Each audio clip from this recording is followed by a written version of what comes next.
Respect for authority, October 3.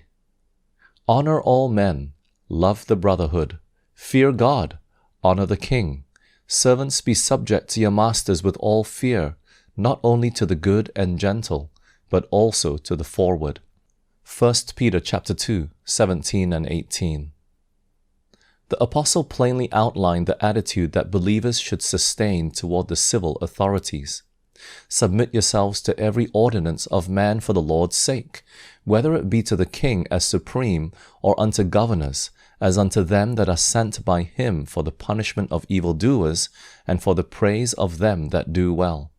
For so is the will of God, that with well-doing ye may put to silence the ignorance of foolish men, as free and not using liberty for a cloak of maliciousness, but as the servants of God.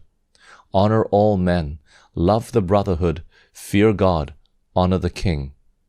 It is our duty in every case to obey the laws of our land, unless they conflict with the higher law, which God spoke with an audible voice from Sinai, and afterward engraved on stone with his own finger.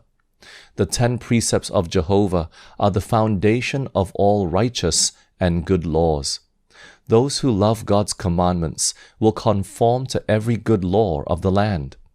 We are to recognize human government as an ordinance of divine appointment and teach obedience to it as a sacred duty within its legitimate sphere. But when its claims conflict with the claims of God, we must obey God rather than men. God's word must be recognized as above all human legislation. A thus saith the Lord is not to be set aside for a thus saith the church, or a thus saith the state. The crown of Christ is to be lifted above the diadems of earthly potentates. We are not required to defy authorities. Our words, whether spoken or written, should be carefully considered.